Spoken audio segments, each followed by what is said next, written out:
Hey everyone, welcome back to another episode of Origins of Our Childhood Cartoons, the series where we dig into the classic stories that inspired some of our favorite animated movies.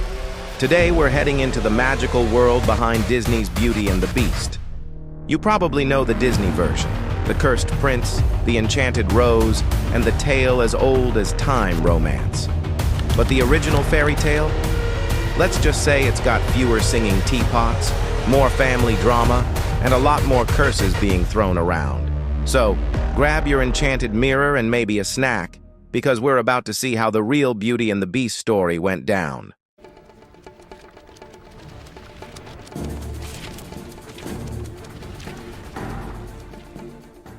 So, quick refresher on Disney's version. A prince is cursed by an enchantress and turned into a beast. If he can't find true love before a magical rose wilts, he'll stay a beast forever. And yes, his poor servants also get turned into furniture for no real reason. 10 years later, a lost old man takes shelter in the beast's castle and ends up locked in the dungeon. His daughter Belle offers to take his place. At first, Belle and the beast clash, but over time they grow close. The local tough guy, Gaston, who Belle has rejected countless times, decides to kill the beast.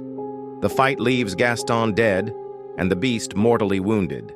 Belle declares her love, breaking the curse, and everyone returns to human form for the happy ending.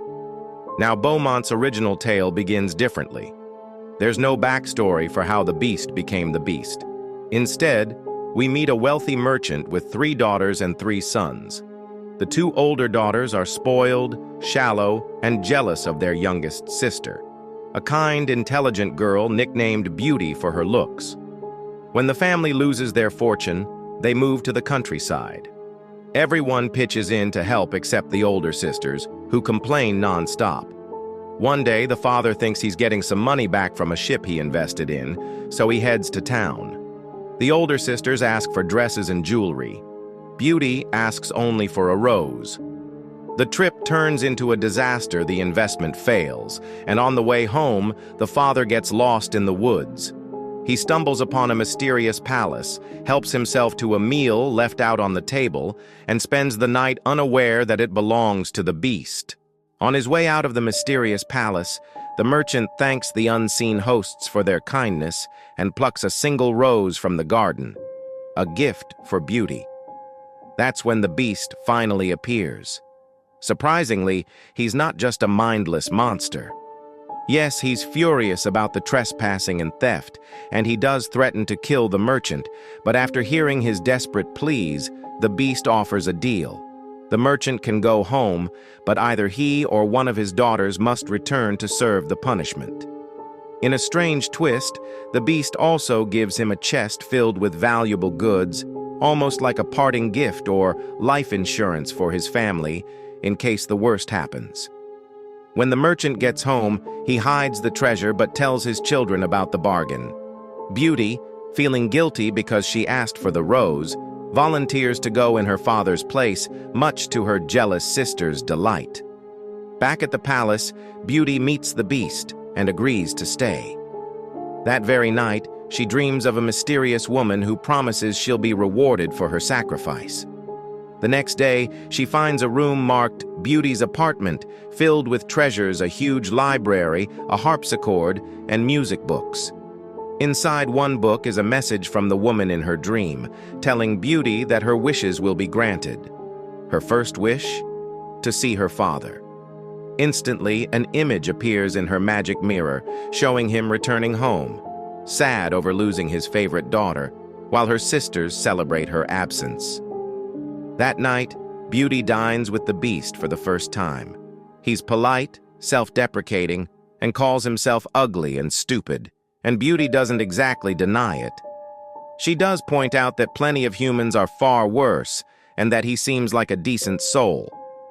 At the end of dinner, the beast proposes marriage. She refuses. Still, this becomes their nightly routine.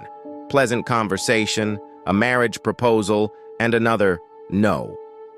Over 3 months, Beauty grows fond of him, but only as a friend. She fully friend-zones the beast in this version. Still, She can't shake the sadness she feels whenever she sees her father looking lonely in the magic mirror. The Beast agrees to let Beauty visit her family in the countryside for a week, but warns her, if she stays any longer, he'll die of a broken heart. When she's ready to return, all she has to do is place her ring on her nightstand, and she'll wake up back at the palace. Up to this point, there's no Gaston-type villain. Beauty and the Beast have gotten along from day one, but her trip home changes that.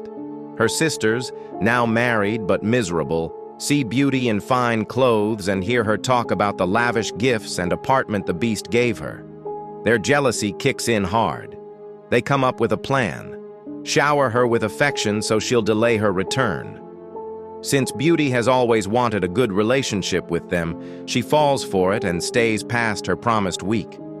On the 10th night, she dreams of the Beast lying in the palace garden, dying of grief. The dream shakes her so badly that she realizes her feelings go beyond friendship. She loves him. The next morning, she puts the ring on her nightstand and wakes up back at the palace. Searching frantically, she finds him unconscious in the garden, just like in her dream. She splashes water on him to wake him, confesses her love, and asks him to marry her. In that moment, the palace bursts with light and fireworks. The Beast transforms into a handsome prince and explains that he was cursed by a wicked fairy to stay a beast until a beautiful maiden agreed to marry him. Hand in hand, they go to the dining hall and find Beauty's family and the mysterious woman from her dreams, revealed to be a good fairy. She praises Beauty for valuing kindness over looks and declares she will make a great queen. Then she turns to the sisters, calls them selfish and cruel, and curses them to live as stone statues guarding the palace until they can admit their faults. Beauty and the prince marry, become king and queen, and, of course, live happily ever after. And there you have it, the original Beauty and the Beast. It's got everything: magical dreams, jealous siblings, dramatic love confessions, and a curse so petty it turns people into lawn ornaments. Personally, I think the fairy tale has its own charm. The Beast is gentler from the start, the romance grows slowly, and Beauty's sisters totally get what's coming to them. So, what do you think? Is the original version better than Disney's? Let me know. And if you enjoyed this dive into classic fairy tales, don't forget to like, subscribe, and hit the bell so you don't miss the next messed up origin story.